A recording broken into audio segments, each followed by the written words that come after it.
Magandang gabi, Malacanang Press Corps at sa ating mga kababayan. Ngayon po ay kasama na natin si Cabinet Secretary Carlo Nograles, DOLE Secretary Silvestre Bello III at DTI Secretary Ramon Lopez. Gabsec Nograles.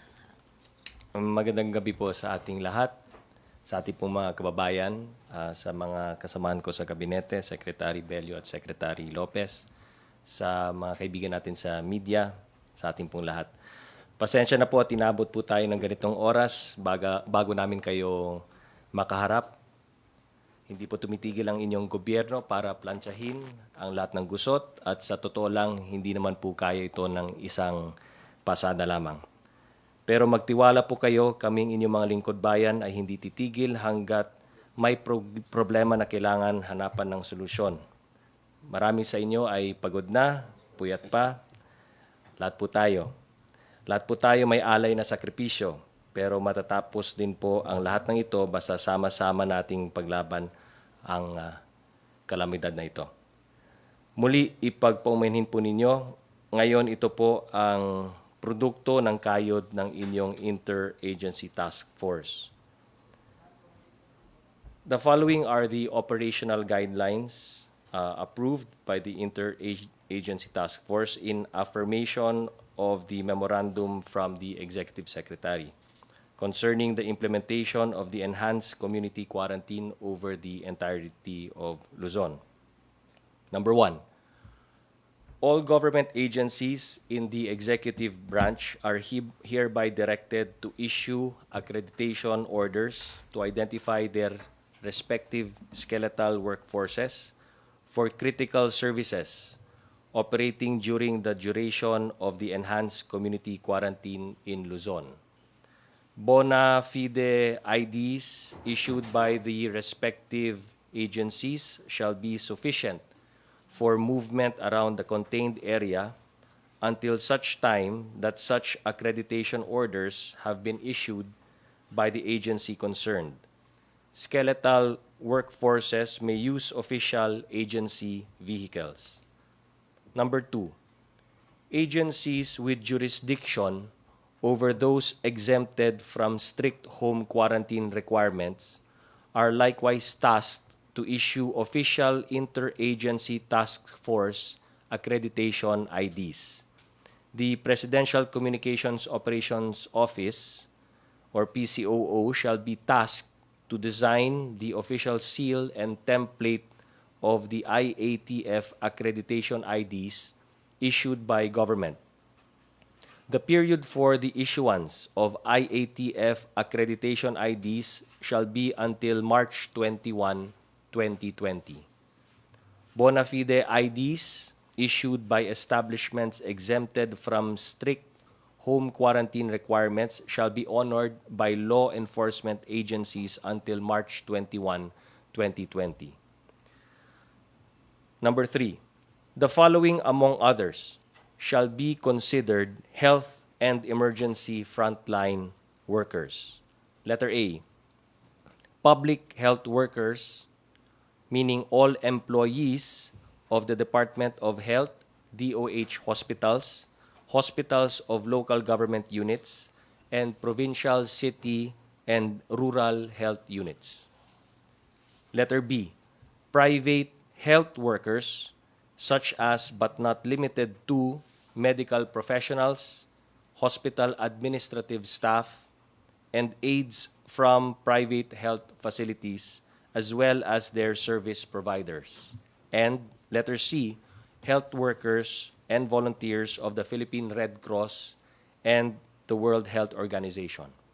The Department of Transportation, in cooperation with local government units and upon consultation with the Department of Health, shall develop a system of point-to-point transport services for all the aforementioned health workers. Number 4, the Philippine National Police is instructed to allow the unimpeded movement of all types of cargoes, subject to its authority to conduct inspection procedures in checkpoints for the purpose of ensuring that protocols on strict home quarantine are observed. For this purpose, Memorandum Circular Number 7 issued on March 17, 2020 by the Department of Agriculture is hereby adopted.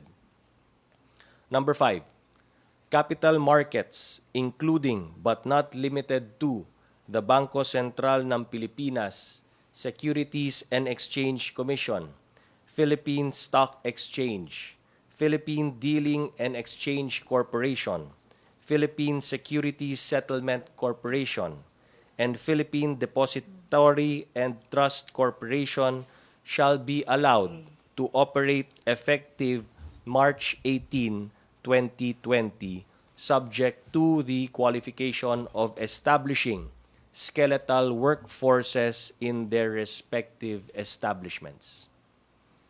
Number 6, the Department of Labor and Employment is hereby authorized to accredit a skeletal staff for the purpose of facilitating the conduct of the Tulong Panghanapbuhay sa Ating Disadvantaged Displaced Workers or TUPAD program. Number 7, the Overseas Workers Welfare Administration shall provide transportation services for returning overseas Filipino workers or OFWs for the purpose of ferrying them from international ports to their respective destinations in Luzon. Number 8, a separate IATF technical working group composed of the Department of Social Welfare and Development acting as chair, Department of Budget and Management, Department of Finance, Department of Labor and Employment, and the Office of the President is hereby directed to meet for the purpose of operationalizing the social amelioration program of government. Number 9, the provisional period of 72 hours granted to media personnel to continue operating in Luzon is hereby extended until March 21, 2020.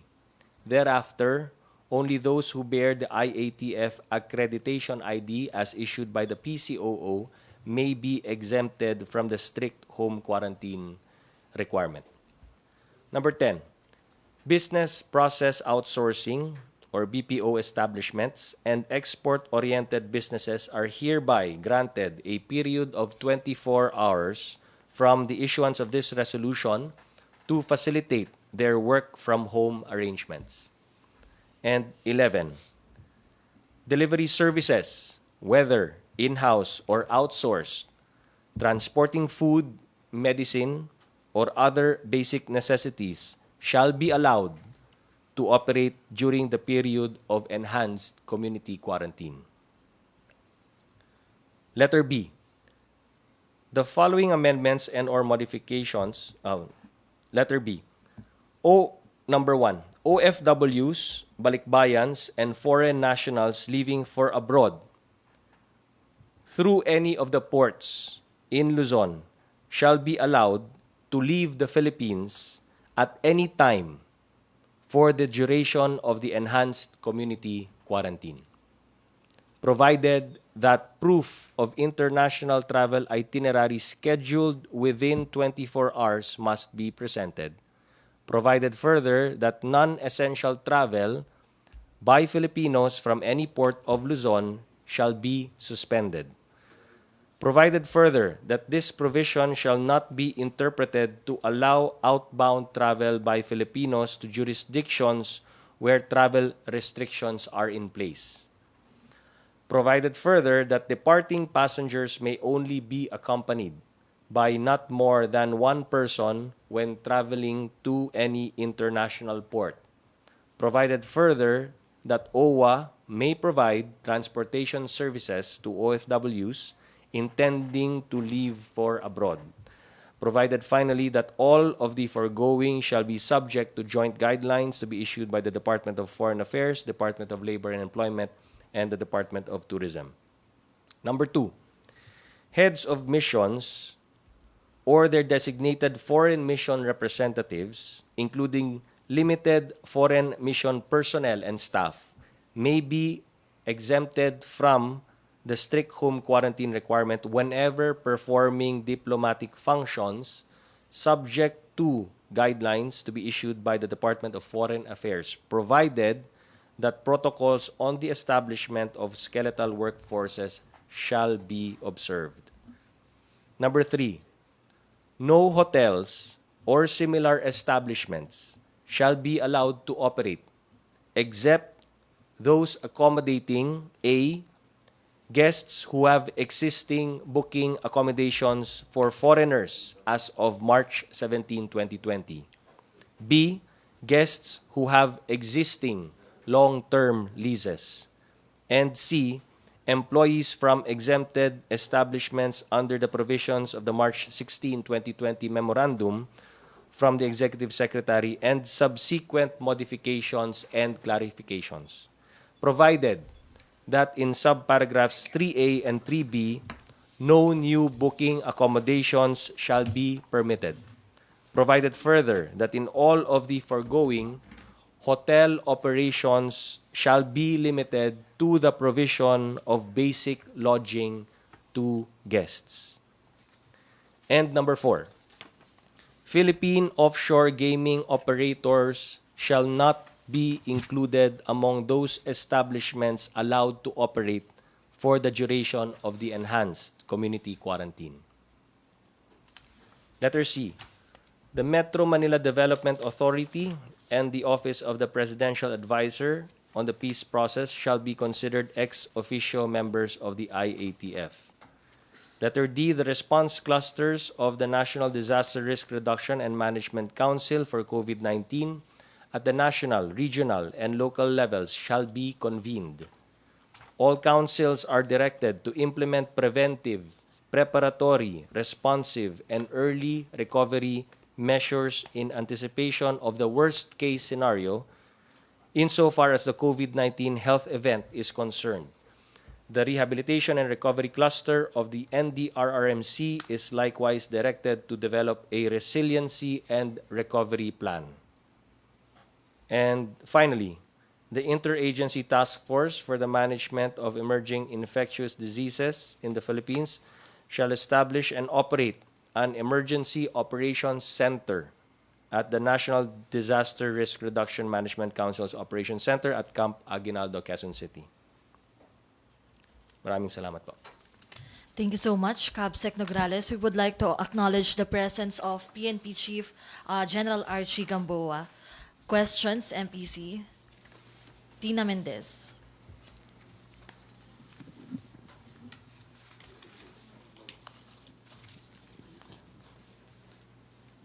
So, sir, all of this will be implemented on March 21, right? No, all of this today. Meaning, on today. Today. So yung window period given sa mga exemptions, sa pagkuha ng mga list for members of skeletal forces. Yung pag-comply doon, sir. Yes. March 21. Yeah. So kung ano yung dates na binasa ko, when we said na yung IDs po, no? Dapat by March 21. In the meantime, yung bona fide IDs will be accepted by our law enforcers. Isingit ko lang yung iba nating phone-in questions. Sir, from Abante, is manufacturing of basic hygiene goods like laundry detergent, diapers, dishwashing soap allowed to continue? These are needed in home quarantine. Secretary Lopez. We are limiting basically the manufacturing to the basic talaga food, medicine, and the disinfectants. Kung mapasok doon, like yung mga disinfectants na mga alcohol, mga Clorox type, yan, pwede po yan. Pero kung yung mga iba pong hygiene products, soap, hindi na ho muna. Dahil we would believe that there would be enough inventory of this. 1 month lang naman itong ating ano. Otherwise kasi, we're also avoiding na maraming open na manufacturing facility. We were able to get already some concession na yung pinaka-basic na lang ang buksan. But remember, ang pinaka-overall objective natin, yung limit, yung paglabas ng tao, limit ang paglabas ng ating mga kababayan para hindi talaga kumalat yung sakit na ito. And sir, another from Abante. I think this is for Cabsec Nograles. State of calamity is for 6 months, but is the price freeze only for 60 days? Yeah. Ayan, If I may, kay- yeah, correct. Parehas ba? Oo. Sorry, yung state of calamity. Is Deb, for 6 months. Oo, so we will just renew the state of calamity kasi nasa batas 60 days lang yung calamity. I know, sir. Sorry, yung price Price freeze. freeze. Yes. 60 days lang. So we will just renew it kasi pagka state of calamity naman, naka-price freeze talaga. Opo. And sir, last na from Abante.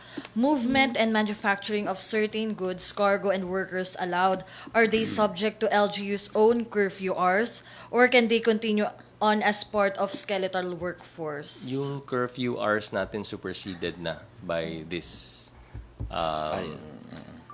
State of enhanced community quarantine. So yung curfew hours, basically ano na to? Ito na yung all of the operationalization of the enhanced community quarantine based on our guidelines and the resolutions ng IATF will prevail. Ito ho, if I may just elaborate also, Capsec, we discuss also para to avoid confusion, kaya po nag-declare ng isang state of calamity ang ating Pangulo and having a national declaration.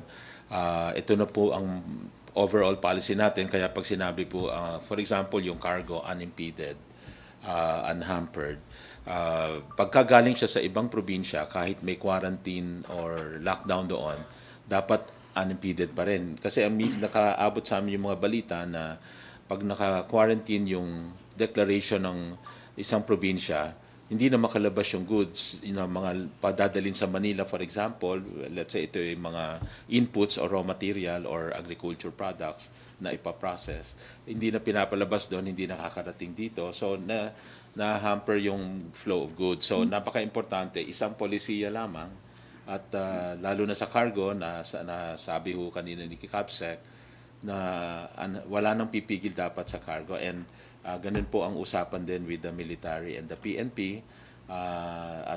Yun po, no, may mabilis na inspection, ihiwalay nila yung lane, at yun na nga po, pwedeng magra-random checking na rin kasi para mabilis ang flow niyan. And sir, another question lang po. Phone-in question from J. Mark Dagala of DWIZ. I think this is for PNP Chief Gamboa. Papatanong ko lang po sana kung may magpo-provide pa ba ng supply ng alcohol sa mga police na nakadeploy sa mga quarantine checkpoints. May 2 incidents na kasi akong nakasabay na police within Metro Manila din na nagpupunta sa convenience store para maghanap ng alcohol pero dahil laging out of stocks, wala silang mabili. Yes, the Philippine National Police is trying its best, no. But really, problem is the procurement. We have the resources. Ang problema, walang supply. But as of today, we have received donations coming from the different sectors of society, and we'll make use of what we have as of today. Okay. Next question, Joyce. Sir, just to clarify, so lahat ng nabanggit ninyo hindi na ito kailangan ng personal approval ni President Duterte. It is effective as you already announced it. May approval na May po. From approval. letter B. Okay. Merong, yan ano ko ha, yung lahat ng binasa ko, naka-divide kasi ito, those that are just the operational guidelines nung guidelines na inilabas natin kahapon. And then those na for approval ni Pangulo ay inapprove na rin po. So kaya ganun yung division ng ating announcements. Alright, just to clarify din po, kasi isa rin sa mga naging news kanina yung may nanghaharang sa NLEX. So after ninyong banggitin na dapat hindi na nakaharang, so matatanggal na to yung mga barriers palabas and papasok ng NLEX. Paanong barriers? Nangharang ng cargo or ng... Nanghaharang ng cargos. Yung cargo, okay na napag-usapan na namin with the task force, kasama yung ating mga law enforcers. Pati ang DILG kasama rin po.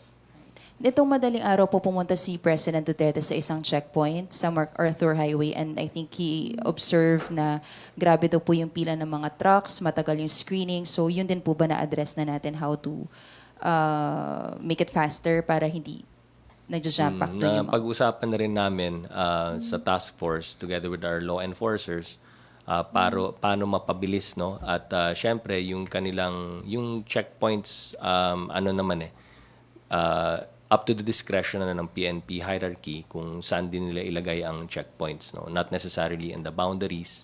It's up to them wherever they want to put the checkpoints, but it's only in the matter of kung sa cargo checking na wala tayong mga kontrabando dyan sa loob ng mga cargo, but otherwise free flowing naman yung cargo. Phone-in question lang po ulit. From Rose Novenario. Sir, paano po magpoproseso ng sweldo ang sweldo ng mga manggagawa sa gobyerno kung sarado ang ilang branches ng Land Bank gaya ng Solano branch sa Malacanang Complex? Well, we leave it up to the banks, no, on how they will continue to operate. Pero ina-emphasize natin na importante na the banks would remain open. So these are details that bank companies will have to iron out among themselves. For Dole naman po, sir, sabi dito, paas naman kay Sec Bello, paano yung mga companies na ayaw pa rin pumayag na mag-a-absent mga employees nila kahit hirap na employees pumasok? Pwede ba sila isumbong at kanino pwedeng magsumbong? Thank you. Actually, kung ayaw payagan ng mga employers na hindi pumasok yung mga manggagawa, pwedeng hindi pumasok yung manggagawa. They do not have to report if they don't want to report. Or, since they're under enhanced community quarantine, then they really cannot report. And they will be excused. There will be no basis for them to be disciplined. Kanino daw po sila, sir, pwede kayang magsumbong? Sa dole. Oo. Saka kahit hindi sila magre-report, pwede nilang i-charge yung kanilang absence either sa mga leave credits nila kung meron pa. Ngayon, kung wala, dole na ngayon ang mananagot sa kanila. Opo. From Angel Ronquillo naman po, for PNP, sir, totoo po ba yung nagsisirculate na memo online sa PNP na nagsasabing padaanin na lahat ng taong na stranded sa mga borders para makauwi na dahil pagpatak ng 12 midnight mamaya ay total lockdown na? No, not true, no? But basically, ang intention naman natin is home quarantine. So, we'd like to allow everybody na makauwi, no? And then from there, again, as a general rule, we encourage everybody to stay home. And sir, well, kay Cabsec siguro, another memo for confirmation, may nagsisirculate din daw po online na all expressway, NLEX, SLEX, Cavitex will put barricades starting 12 midnight tonight to prevent vehicles from coming in and going out news. of Metro Manila. Hindi po totoo. It's not true. Okay, next, Manny Vargas of DCWB. Sir, good evening po. Sir, yung issue po na concern po ng mga frontliners, especially mga medical professionals and even po ng mga border patrols ng PNP, yung PPE, meron pong report na meron nga pong nabibitin sa Bureau of Customs. May update na po ba tayo doon? And then din yung supply rin, sir, na parating. Marami po yung nagtatanong kanina umaga.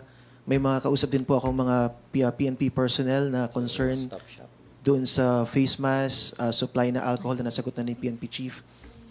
And then yung thermometers po sa mga checkpoints kasi ang reklamo nga po ng iba is isa or dalawa lang ang gumagana or ginagamit ng mga thermometers.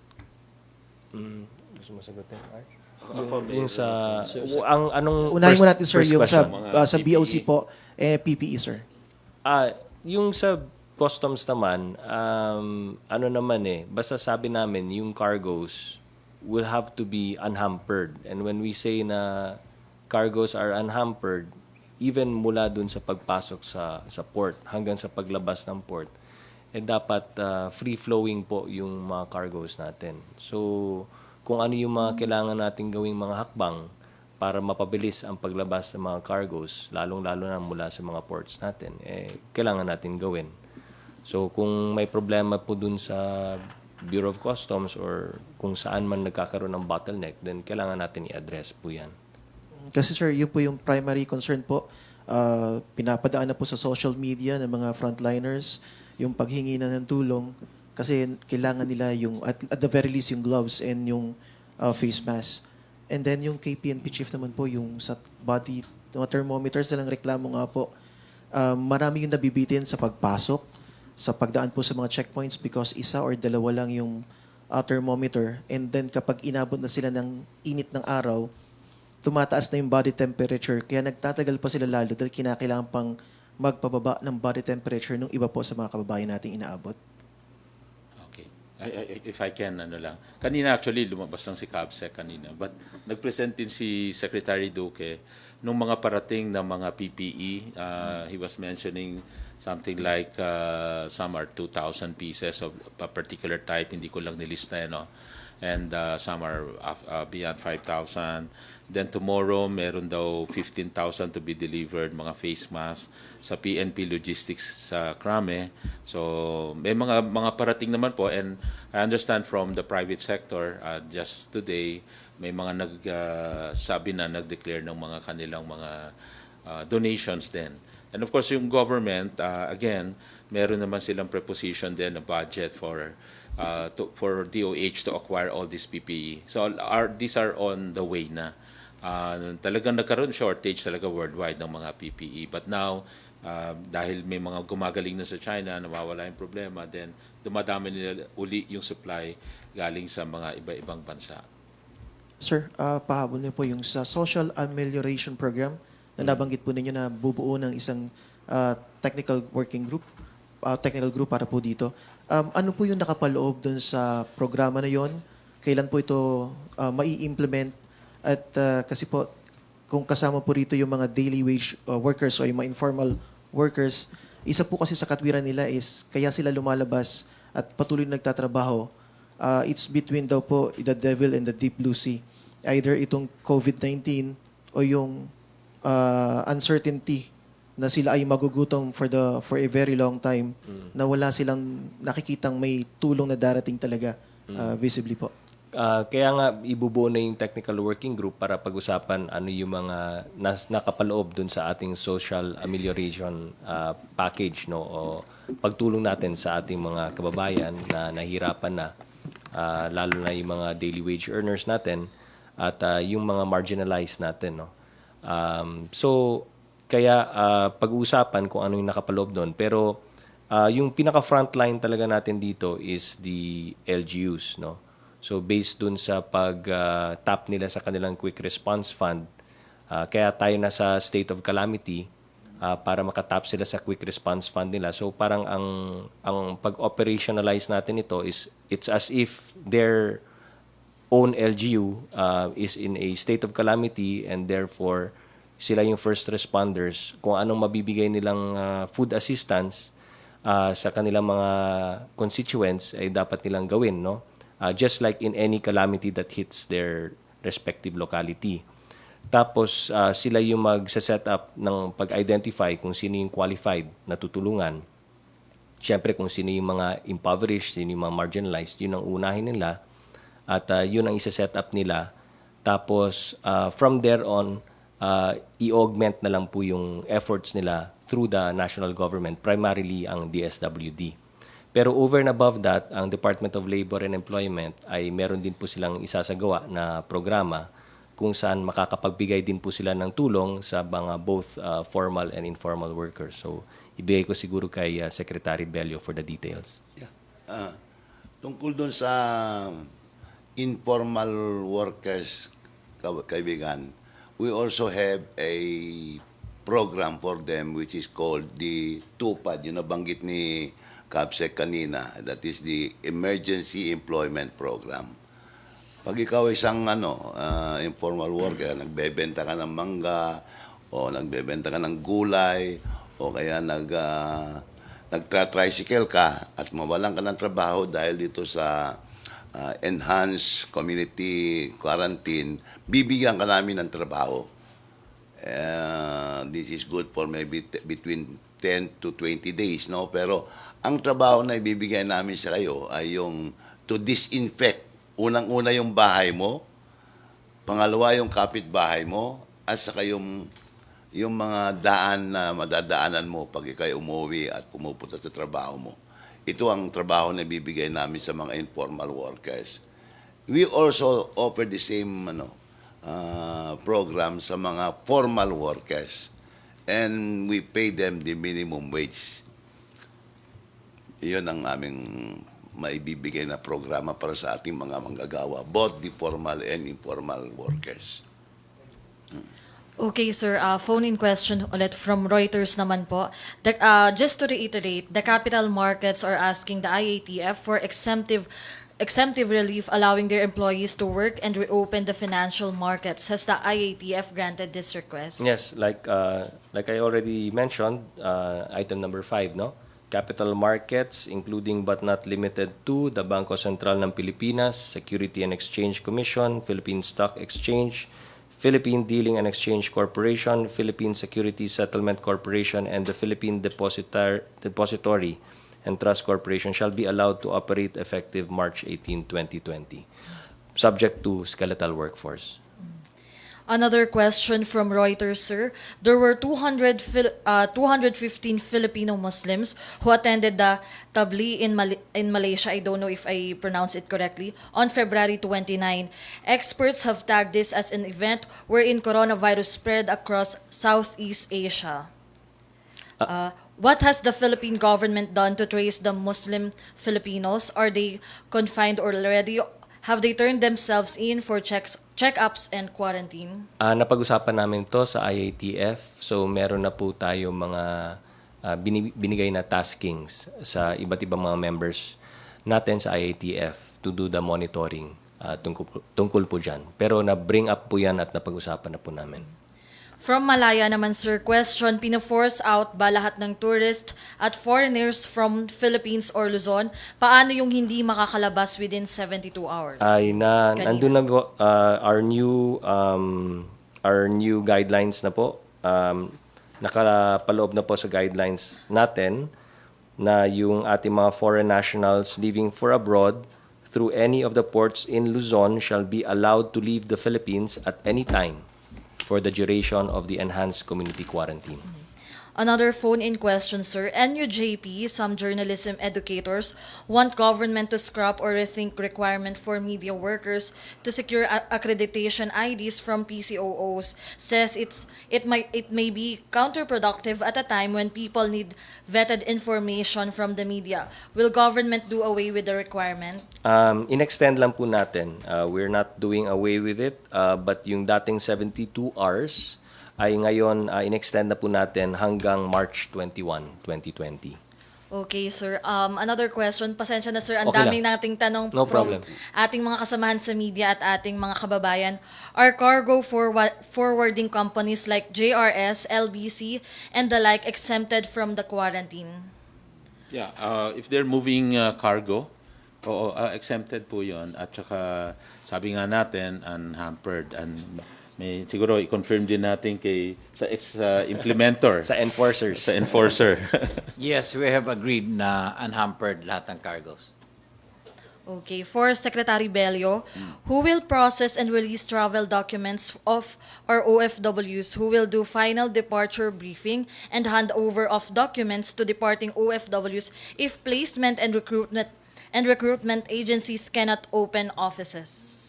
They can just go to our POEA. This is the Philippine Overseas Employment Administration.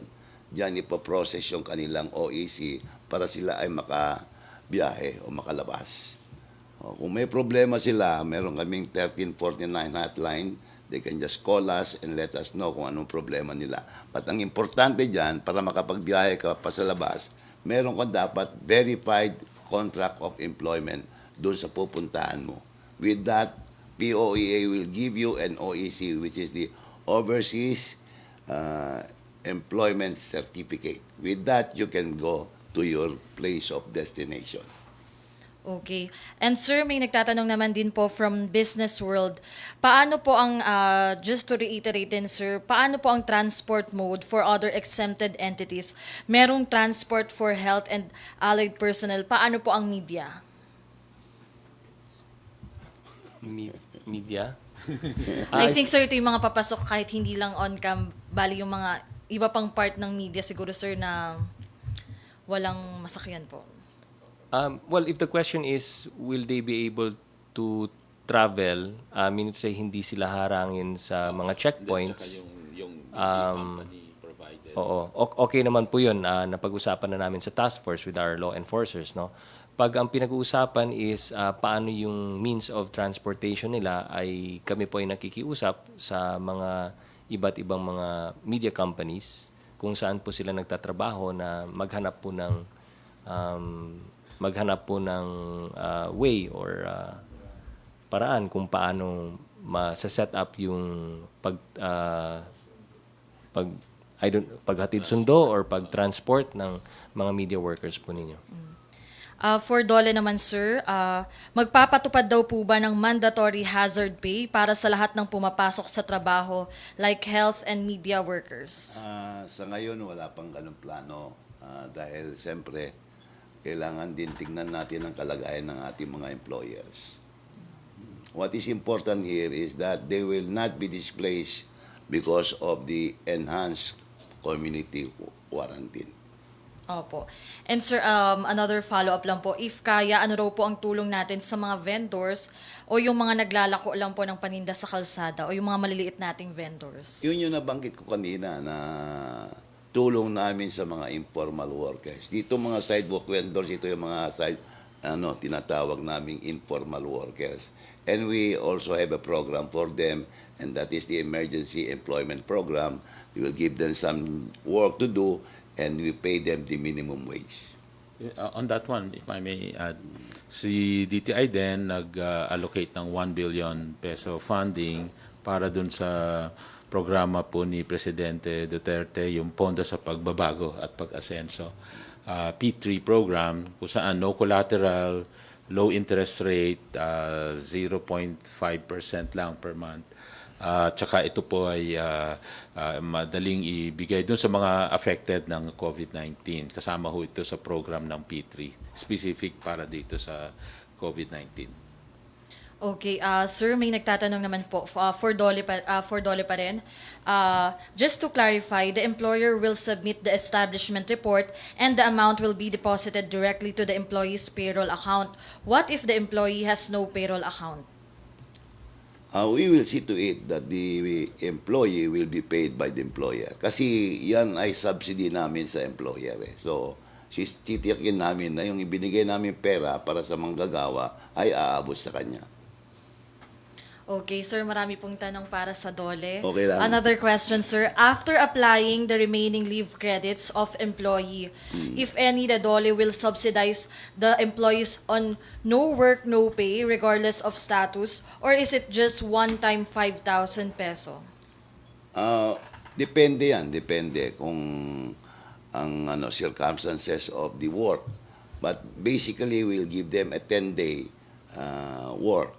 But it could extend up to 30 days. Depende sa yung nature ng trabaho na ibibigay namin. Ang mahalaga, mabigyan siya ng trabaho. And sir, tama raw po ba? Is it correct that an employer will use a worker's 15 days vacation leave and 15 days sick leave for this 30-day quarantine? Nasa kanya, nasa employer yan. But ang ating mga manggagawa, they have leave credits. May sick leave, may vacation leave, meron nga maternity leave eh. Now, ngayon, kung halimbawa, yung employer will require the employee to undergo yung 14-day quarantine, and unfortunately, the worker does not have any more leave credits, ang mangyayari dito, kami ang Dole magsasakripisyo. We will subsidize the employer by paying yung 14-day leave ng worker. Ang subsidy para sa employer this time, dahil dapat employer magpasweldo, dahil siya nagpilit na ma-quarantine yung manggagawa. Pero dahil sa siyempre malulugi din yung employer, Dole will subsidize the employer. Okay. And for CABSEC Nograles naman, from Ms. Vance Fernandez, with the recent announcements of basic service providers, one more essential service is in the question. How about the telecommunication companies? Has the government encouraged Globe and Smart and various other internet service providers to offer free or discounted service to its customers due to the fact that the enhanced community quarantine has everyone inside of their homes? How will they remain connected and updated online and be able to communicate through text and calls? Push payment, pwede. Hindi natin pwedeng ano, no? Oo, nag-announce na yung mga ibang ng push payment eh. Oo. Kusang loob na sila yatang nagbibigay ng ano. Pero we can only do moral suasion sa kanila. Ang pwede nating itulong, if I may, ang pwede natin itulong doon sa mga lessor, papakiusapan natin na i-waive yung rental nung mga, let's say, napilitang isara because of a government directive na isara. So, yun ang itutulong natin na relief from or waiving of the rental fees for 1 month kung kailan pinwersa nating isara yung mga negosyo na umuupa sa kanila. Yun kasi involved ang gobyerno doon. And then, ang central bank po nakikipag-arrange din sa bangko at again, making arrangement para maitulak din, mapostpone ang payment of amortization o kaya pag-discount sa mga interest or waiving some fees. Okay. Idagdag lang ako dyan, no? Dahil alam mo, hindi ito sa pilitan, ito ay appeal sa mga big business, kagaya halimbawa yung Shoemart, yung Robinson, Ayala Malls, San Miguel, malalaking korporasyon yan. And kapag nawalan ng trabaho, dahil magbabawas ng trabaho yung mga employer dahil masamang negosyo. At the same time, yung mga workers natin nasa enhanced community quarantine.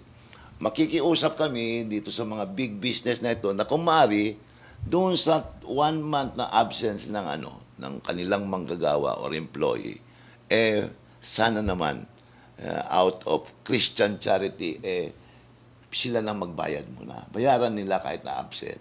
Yun, pakiusap lang. Kagaya rin yung pakiusap din namin na kung maaari, yung 13-month pay, i-advance na nila. Bagamat alam naman natin na yung 13-month pay is due on or before December 25, hindi po ba? But makikiusap din tayo sa kanila. Kung maaari, i-advance yun na.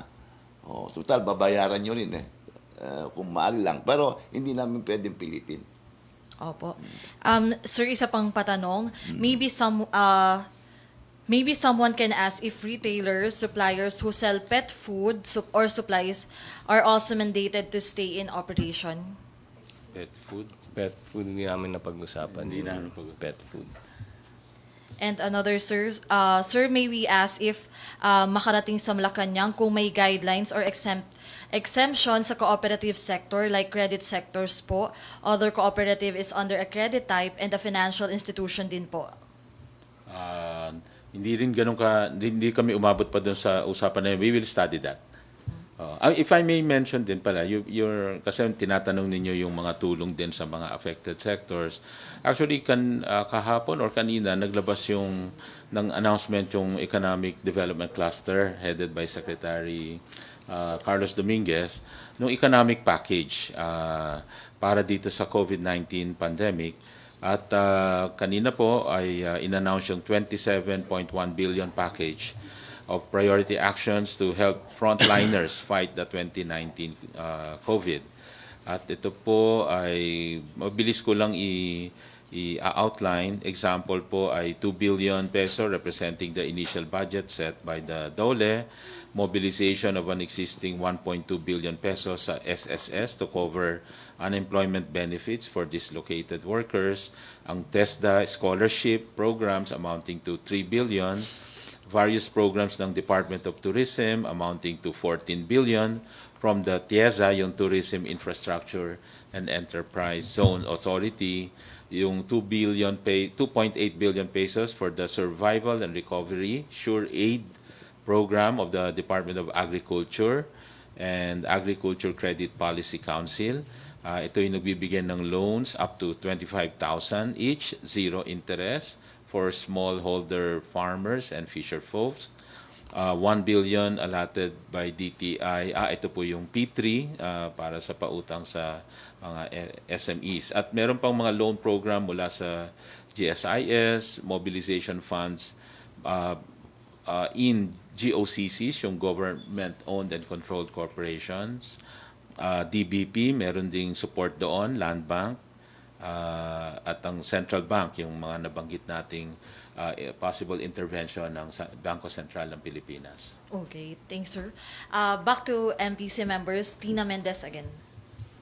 Sir, sa pag-tap ng quick response funds, kasi even even kanina, yung mga barangay officials, meron silang natatap na calamity funds, pero kulang rin ang supply na makukuha nila, like yung mga disinfectant. Ngayon, with your announcement, pati ang mga pagkain, mga basic necessities na pwedeng ibigay sa mahihirap, paano masisigurado na makakakuha ang local government ng tamang supply para sa constituents nila? What do you mean by may mapagbilhan sila? Saan sila kukuha ng tamang supply? Kasi sabay-sabay yan kukuha ng mga supplies nila, sir, di ba? Para madala sa mga barangay. Siguro yung nangyari kanina dun sa aming meeting with the NCR mayors, napag-usapan with Secretary Bautista ng DSWD yung pakikipag-ugnayan. Importante yung pakikipag-ugnayan ng mga LGUs with DSWD.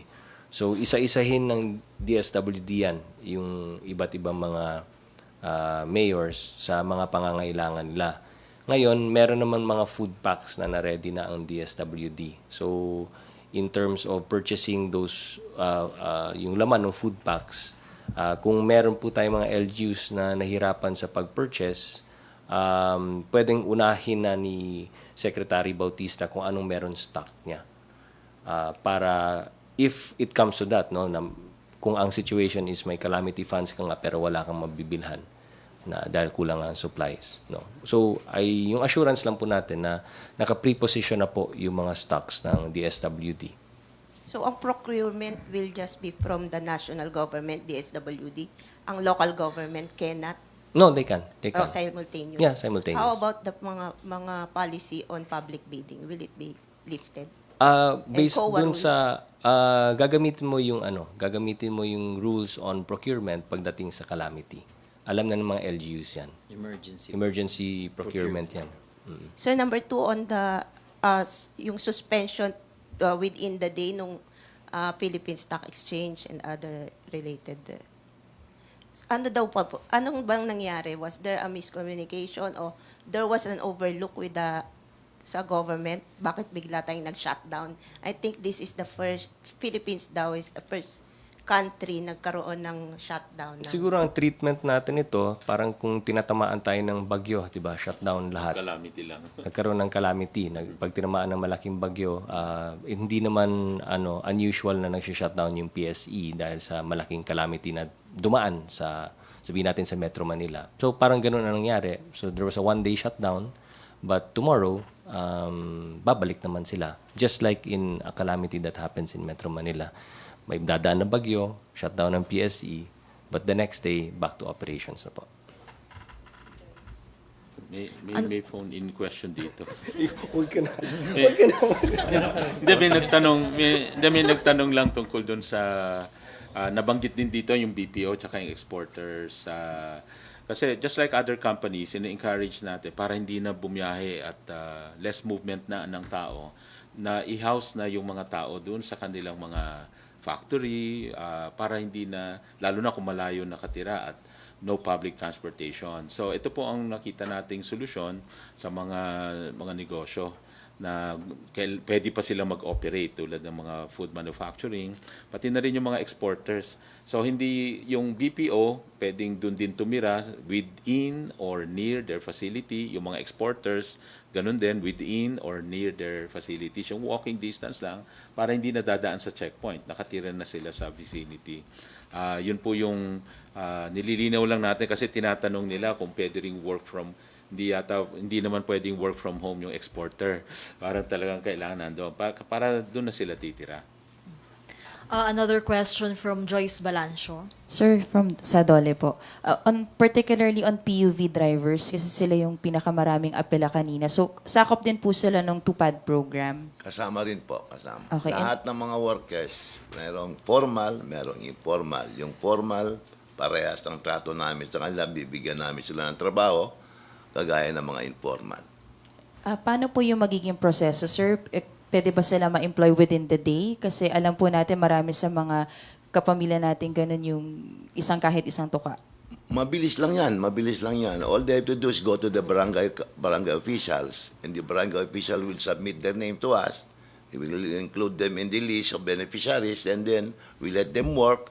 Trabaho sila ng 10 days, trabaho sila ng 20 days or 30 days, and then we pay them the minimum wage. So within the day, yung processing po? Madali lang po, madali lang po. Kasi sanay na yung mga barangay officials dyan dahil itong programa namin ito, every year we do it.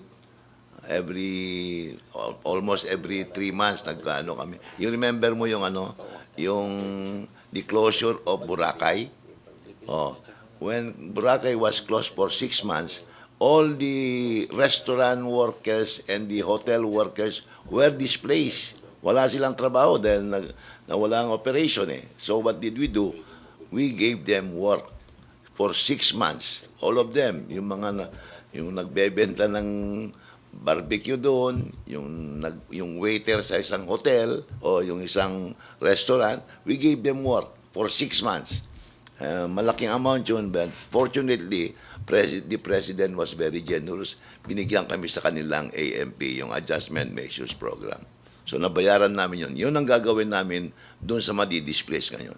So hindi naman po sila maghihintay na matagal kasi most of them po nagsasabi isang tuka, kumbaga kung nakikitain nila ngayon, yan ang pangkakain nila kinabukasan. So they will be guaranteed employment immediately. In 10 days, if they're working for 10 days, we pay them for 10 days. Okay. And then to PNP Chief, may clarification lang po kasi meron daw pong nahaharang pa sa San Juan, bandang 9:32, nag-present naman po ng media ID pero hindi na daw po pinapasok. Uniform po ba yung orders natin pagdating sa checkpoints, pagdating sa ganito? Yes, we will check on that, no, because ang guidance namin sa aming lower units is the different media people can use their company IDs, and this would suffice for them to pass checkpoints. Unless, yun nga, baka may misinterpretation doon sa local government units, no, who might be imposing a different thing. But the intention really of the interagency is to have a uniform implementation of these things. But I will personally check on that. Thank you, sir. Sir, another phone-in question lang po bago si Kuya Manny. For PNP Chief Gamboa, sir, mukhang hindi pa rin daw naghihigpit sa ilang residente yung mga lumalabas kasama pa ang mga anak sa ginagawang panic buying. Hindi po na-implement ang 1 member per family na papayagang lumabas. Saan po kaya ang problema rito, sa barangay o sa mga polis? Yes, sa pulis naman, klaro yon, no? But hindi naman lahat ng lugar may pulis, no? But kung sa harapan ng pulis nangyari ito, then there's something wrong. But again, we will remind our policemen to implement this. Okay.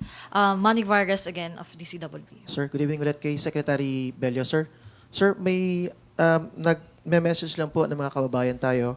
For example po, isa pong residente ng Rizal, sabi po niya, wala na raw pong trabaho yung asawa niya because of this quarantine. At problema nila, yung pang-upa ng bahay at panggastos sa pagkain. Paano raw sila, sir, makakapag-avail doon sa TUPAD program ngayon daw po na sila ay naka-home quarantine? Nasaan ba siya? Hindi ko sure, sir, kung Marikina or Rizal po yung residence nila. Ibigay lang ang pangalan niya sa kayo address niya. Ang ibibigay namin trabaho sa kanya ay yung mismong pag-disinfect sa bahay niya. Oo. So, hindi siya kailangan lumabas. Ayusin niya yung bahay niya. Pagkatapos, with the instruction or the guidance of the barangay official, i-disinfect niya rin yung bahay, yung mga kalye. At kung mayroong malapit na eskwelahan, i-disinfect niya rin yun. At hindi lang siya mag-isa, may kasama rin siya, pero i-observe na rin pa rin yung social distance. Opa, sir. Tapos, sir, may nagtatanong lang po. Dun po sa mga health professionals, included ba daw po ang mga veterinarians, lalo na raw po yung mga nasa animal hospitals, kasi may mga pasyente silang mga hayop na hindi nila pwedeng iwanan. Pagpaumanhin po ninyo, hindi namin napag-usapan yan. Siguro I'll bring that up sa next task force meeting. Kasi sir, may yun nga raw po, may mga animal hospitals pala na nandun po yung mga alagang aso or kung ano pang pusa na basically on medication. So, yun din po yung concern, pinaabot. And then sir, may nagtatanong din po, pwede raw ba sir i-apply po sa GSIS or SSS ng calamity loan? Ito pong pagkakaroon natin ng Palagay ko kasi nag-state of calamity na tayo eh. And that's the reason why we're declaring a state of calamity para yung options under the state of calamity can be utilized or magagamit na po. So, palagay ko, GSIS or SSS loans for calamity, maaari na po yan. kay PNP Chief naman po, sir, marami pong tanong na pinapaabot sa inyo. Sir, pa-expound naman daw po ano yung magyayaring changes sa mga checkpoints natin starting maybe today. Kasi doon sa first 2 days po natin, yung general quarantine natin, and then nag-enhance tayo, at pareho pong talagang nagkaroon ng mahabang pila, nagkagulatan. Ngayon po ba, sir, magkakaroon ng marked changes na mas mapapabilis, especially pag dumating na po yung mga kailangang gamit ng mga tauhan po na nagbabantay? Yeah, during the time that we were conducting the interagency meeting, dahan-dahan kong tinitext yung aking director for operations. With the end view, sabi ko, na mag-devise tayo ng system which would make our checkpoints more easy, no? And one of the suggestion is that when you pass through a checkpoint from one region, then countersigns may be provided for you to pass to subsequent regions until you reach another region of destination in Manila. But these are only one of the things, no? But of course, with the promulgation now of Resolution Number 13, there will be changes on the part of the PNP to adjust our guidance on our men on the field. Sir, isa po, kasi isa pong nag-text, sir, na isa pong kasabahan namin, ang concern naman niya, paano raw po mapupunta sa unahan yung pong mga kababayan natin na dapat mabigyan ng priority. For example, yung mga health professionals na maaring nasa dulo po ng pila sa checkpoint na kinakailangan mauna sila. Meron po bang mga magagawa para mapalusot po? Okay, Is it feasible? Ganito ang general impression ng Philippine National Police, no? Those who pass through the checkpoints are actually all those who are exempted. So if you provide special lane, you provide special lane for everybody because everybody who passes through are exempted. No? So napag-usapan yan kanina, and I think in unison yung interagency that we will just make the flow faster, but hindi namin pa napag-isipan kung ano yung dapat bigyan ng special lanes. Sir, finally po, para po sa inyo, again, isa pong text message ang kasama. Paano raw po yung treatment doon sa magiging kababayan natin na mag-i-insist pa rin despite the fact na hindi sila exempted at magkakaroon po ng hindi kinakailangang incident dahil sa pagpupumilit nila na makapunta sa kung saan man? Well, the Department of Justice through the Secretary already expounded on that last night, that there are 2 bases for us to make the arrest. So sana naman, wag nilang subukan ang PNP because we have 2 laws of which we can base, no? Yung disobedience under the revised penal code and non-cooperation under Republic Act 11332. Pero sana naman, wag na natin paabutin sa ganon. Tapos, sir, panghuli na lang po, Sir, pasensya na. May mga pahabol na tanong. Ah, sir, paano naman daw po ito sa mga working na pregnant women? Eto na. Kasi alam naman natin kailangan din.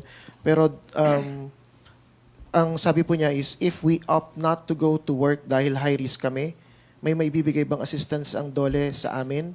Baka wala na kaming trabaho pagbalik. Sa United Kingdom daw kasi, they told pregnant women to stay indoors for 3 months. Possible kaya daw po maging ganun dito?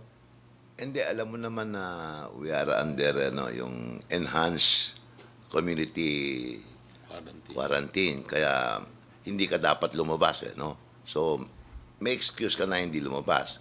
Ngayon, ang problema mo yung trabaho. So, yun, we will give you work. If you are an employer, regular employer, we'll give you work as a regular employer. Or if you are an informal worker, we will also give you work. Yung ganun pa rin, yung napili namin kasi magandang trabaho, yung magdi-disinfect. Sarili mong bahay ang i-disinfect mo, and then we pay you for disinfecting your house. Sir, panghuli na lang po talaga. Sa kasama ko po kay Tuesday New, ang question is, paano raw po pupunta or mag-aasikaso po ng yung aalis na OFW at kailangan nilang pumunta sa POEA para po sa pag-aayos ng documentation or sa OWA or yung papunta ng airport na wala naman pong masasakyan, public transportation lang inaasahan. Paano daw po sila, ano yung arrangement for them? Meron bang magagawang sasakyan na they could go to this certain place and then maring maihatid sila sa airport? Napag-usapan namin yan, kaya nga kasama dito sa guidelines na ito ay maaring tulungan sila ng OWA pag OFW. Makikipag-ugnayan po sila sa OWA? Yes. Thank you, sir. Opo. Okay, sir. Mga pahabol na tanong lang po natin. From Rosalicos, paano kaya ang mga security guards na kailangan mag-duty to secure the property, mga frontliners to consider sa mga establishments, may exemption kaya rin daw po sila? Ay, opo. Dun sa first guidelines kahapon, kagabi, na inilabas po natin yung security personnel po ay kasama sa exemptions. Security kasi kailangan bantayan yung mga establishments. Sir, from Shinwa naman, DOTR announced today that all airports in Luzon will be shut down after 72 hours. Is this true? Or Wala yun na. nga Meron na po tayong bagong guidelines. So, ano na po, pwede na pong bumiyahe sa foreign countries ang OFWs, ang balikbayans at foreigners. Okay. For DTI lang, sir, many have experienced out of stocks and unavailability of essential goods beyond food, like hygiene and cleaning products in stores. What are the plans to ensure factories replenish this if they can't produce? Ganito, kaya ho very important that we made arrangement na yung cargos will be allowed para nga ma-replenish talaga precisely yung mga shelves na uubusan because of the requirements ng ating mga kababayan. So there's a clear agreement there. Yung kung hindi makaproduce yung mga ibang factory dahil kulang yung tao, hindi nakarating, we rely on existing inventories. And we're hoping that with so many manufacturers ng mga ganyang produkto na meron pa rin silang inventaryo at madideliveran yung mga supermarkets. And that can be assured na huwag silang magpanik at may magsusupply pa rin ng mga alcohol requirements nila. Okay. Last three phone-in questions po. From Associated Press, initially foreign nationals and tourists were given 72 hours to fly out of Luzon airports. Now the period when they can leave was changed to anytime during the enhanced community quarantine period. Can you please explain the reason for the change? Napag-usapan namin na syempre yung first of all yung sa OFWs, no? So mga kababayan natin na kailangan magtrabaho abroad at meron naman silang mga kontrata abroad, no? Then yung balikbayans, pinag-usapan namin ay yung balikbayan na kailangan nandito sila pero diba? Kailangan nila bumalik kung saan sila galing, no? Sa mga bansa kung saan sila where they came from, no? Tapos and then yun na, then unti-unti na pag-usapan pati yung mga foreign nationals. So dahil ayaw natin bigyan ng kumbaga pressure silang lahat dahil mas mahirap, no, para sa kanila. ay inopen up na po natin. Wala nang date, wala na yung 72 hours. No? Pero syempre, ang ating panawagan ay ito yung mga kababayan natin, o balikbayan, OFWs, ay may sadya po dun sa ibang bansa. So, hindi namin sinasabi na yung ibang mga Pilipino na ang sadya lang ay maging turista sa ibang bansa ay wag na po.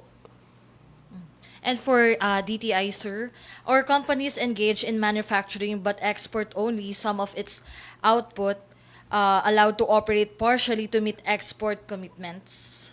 Yes, example yun kanina that we were suggesting if it's really important to finish up certain hanging commitments right now, they can allow their workers, yung skeletal force lang, to come in para matapos yung mga commitments nila. And the suggestion is for them to keep the employees there already. I-house na nila sa inside or right outside para hindi na less movement na dun sa mga empleyado po nila. Okay.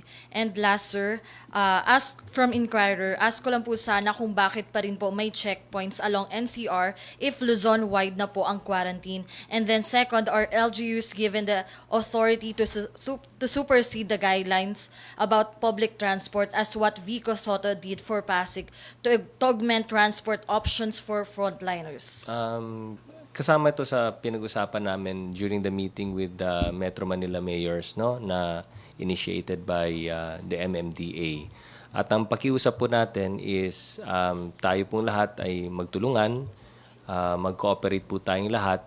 At pag sinabi ng task force na no, kaya natin ginawa itong state of calamity, yung enhanced community quarantine ay para pantay-pantay po ang lahat ng mga LGUs at pantay-pantay po ang lahat ng mga nasa Luzon. No, we operate under a common set of rules, kumbaga. So walang lamangan dito. Para lahat po mag-cooperate, lahat po pantay-pantay. So yung exemptions lang. Yung hindi pwede, hindi po pwede. Dahil may may pinanggagalingan yan, may rason po ang lahat ng yan. Hindi namin ini-impose ito dahil gusto lang namin, no? Ini-impose natin ito para sa proteksyon at kaligtasan ng bawat isa. No? So let's just follow the what the guidelines are. So please do not supersede. At mag-cooperate naman. Okay naman mga mayors, wala namang problema. So nagkaintindihan naman. Okay, last 3 questions lang po from our MPC reporters here. Joyce Balancio. Sir, pinapatanong lang po. Kasi diba meron tayong order na pwedeng lumabas papuntang grocery, supermarkets, drugstores. Would you confirm if ang Mandaluyong po ay naglabas ng order na kailangan may pass or permit pa for their residents? Wala pong ganon. Not within my knowledge. Okay, so hindi po dapat. Okay, sige po. And then may nagpapatanong po, meron po bang tulong na ibibigay para sa mga stranded sa ports? I think may mga gusto po atang tumawid from Sorsogon and pupunta ng Manila and then stranded daw po, naabutan na sila ng enhanced community quarantine. Tao or cargo? Tao po. Hindi yata bawal lang ang tumawid, di ba? Oo. Bawal pumasok. Sino po dapat ang tumulong na lang sa kanila pag gano'n, Siguro pag stranded? bumalik na lang sila, tulungan sila, baka balik. And another phone-in question po, yung sa utility, pagbayad po sa mga utilities like sa water and Meralco, meron na silang extension. How about bank credits, monthly amortization, and car loans? Yun ang siguro dito na po papasok yung BSP at ang pagkikipag-ugnayan ng BSP with the different banks. So we will coordinate with BSP or BSP and the economic team, siguro mag-usap-usap sila at hintayin natin mga guidelines na ilalabas ng BSP. Thank you, sir. Sir, sorry, isang singit question lang po. Can patients undergoing regular treatment like dialysis avail ng P2P service P2P service. ng Point to DOTR point. LGU since there's no public transport? Well, if may tulong ang LGU, so much the better, no? Alam naman namin na may mga LGUs na merong mga sasakyan na regularly ginagamit naman nila para sa kanilang mga pasyente. So hindi naman pipigilan yan ng ating law enforcers. Opo, and for Sec Bello, may commitment na ba ang from major companies that they would also provide financial assistance on top of the 5K that Dolly will be giving out? We met with the employers group immediately after itong COVID-19 problem, no, and very open ang mga employers about helping their workers. One of them is even talking about yung telecommuting, yung work from home. Pinag-usapan nila yon, at saka yung mga flexi work arrangement, pinag-usapan din nila para hindi mabigatan yung mga, instead of losing your work for 1 month, i-reduce lang nila, halimbawa instead of 5 times a week, gagawin nila 3 times a week o 4 times a week. Para bagamat nahihirapan ng employer, hindi ka mawawala ng trabaho. Sa makatuwid, very open ang employers. And in fairness with the employers, very open sila tumulong sa ating mga manggagawa. Okay, last two questions na talaga from Tina Mendez again. Sir, kahit this early, marami na, yung mga hospitals natin, medyo marami na silang patient ng PUI, tapos mga COVID positive. Na-discuss raw ba kung meron ng identified areas na i-convert na isolated na hospitals kung talagang dumating tayo sa worst case scenario? I think na itanong po yan in principle kay Secretary Duque kagabi, no? So sabi nga niya, conceptually may wisdom doon, pero operationally medyo hindi madaling gawin. So wala pa po tayo doon. Although gaya ng binasa ko po, as part of the guidelines, ay bumubuo na po ng mga cluster groups dun sa NDRRMC para sa mga kumbaga long-term planning, lahat ng mga gaps na pwedeng pagplanuhan ay pagplanuhan na on a worst case scenario basis. So nagsi-scenario building na po ang NDRRMC, not that aabot tayo dun, no? But we have to be prepared for any eventuality. So in all aspects, not just the health aspect, tinitingnan na po ng NDRMC pati mga cluster groups. So yun yung mga next steps natin. For Chief PNP po, there is parang notes circulating na this is reportedly an instruction from Chief NCRPO na there will be a start of a lockdown at 6 a.m. later on. Tapos, ang requirements sa mga exemption ay hanapan ng ID and certificate of work. Ano po ba talaga ang pinaka-instructions? What you hear from CABSEC is what is prevailing. Baka fake news yan. Thank you. And mind you, there are a lot of things going on like that, no? So I suggest they refer it to the authorities. Once and for all, sir, baka gusto nyo i-address yung troops nyo na naka-assign ngayon sa mga checkpoints and everything, last minute instructions for later Well, on. thank you for the opportunity. No, basically, ang pinakamalaking change ngayon is that cargos will pass through unhampered. No, yun ang pinaka-basic. And then we will be coming up with other guidelines based on the issuance of this new resolution. Pero even if you don't have the appropriate protection, the Philippine National Police is doing its best to protect you. But nevertheless, we're expected to do our mandate. So magtiis-tiis lang, and so much is expected from the PNP. Thank you. Okay, last na po, Manny Vargas again. Our last question. Sir, last talaga. Phone-in question again kay Secretary Bello. Sir, pinatatanong po, bakit kasi binura? Pero sir, ang question po niya is basically, yung po bang kumpanya na, yung kumpanya na nag-stop ng operations because of the enhanced community quarantine, ibabawas daw po dun sa leave credits ng mga workers nila yung mga araw na walang pasok because of the quarantine sa ECQ? Hindi pwede. Hindi pwede yan. Yung leave credits is left to the discretion of the worker kung kailan niya gamitin.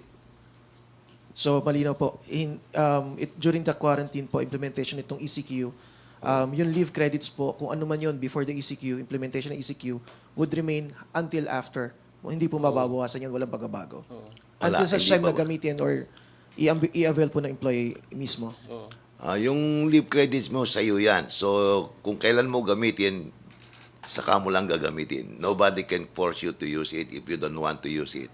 Ngayon, yung sinabi ko about yung forced leave because of quarantine, pinilit ka ng employer mo na mag-undergo ng 14-day quarantine, tapos wala ka ng leave credits.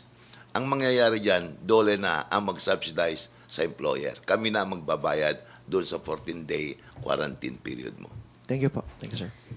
Super last na daw po from Joyce Balancho. Pasensya na mga sir kasi marami daw talagang tanong ang ating mga kababayan. Opo, pinapatanong lang po. Yung operation po ng e-commerce platforms, pwede po ba? Especially for non-essential goods. Kasi diba delivery ay... So, for example, pag bibili ng online ng damit, Magsa-shopping ipapadeliver. Oo, pinag-usapan namin yan and naman sa panahon na to, wag na yan. So yung mga magsha-shopping, hindi pwede. Pero yung basic necessities like magpa-deliver ka pagkain, gamot, grocery products, okay lang yan. Okay. So, hindi basic necessity ang clothes. Hindi na, hindi na. Thank you, sir. Ikaw yata yung umorder. Hindi, sir. Pinapatanong lang. Okay, any final words, Cabsec Nograles? Siguro, nakita naman natin yung nangyari kanina, no? And I would, siguro, panggagalingan ko nito yung sinabi nga ni General Archie Gamboa, no? Ang assumption po natin is lalakad ka dahil kasama ka sa exemption. Now, kung hindi ka naman kasama sa exemption, ay wag na pong lumakad. Ang buhay po natin ang nakasalalay dito. Buhay natin, meaning to say buhay mo, buhay ko, buhay namin lahat, buhay ng pamilya mo, buhay ng komunidad. Ang pinaka-maiging pag-control po natin sa virus na ito is stay at home talaga. Kasi pag nasa bahay ka at wala naman ni isa sa inyong infected, 100% walang may infect kung stay at home ka lang. Kaya lagi paulit-ulit naming sinasabi, no? Bahay muna, buhay muna. And when in doubt, stay at home. Okay. Thank you so much mga sir. At yan po ang ating press briefing kaugnay sa COVID-19. Back to People's Television Network and Radyo Pilipinas.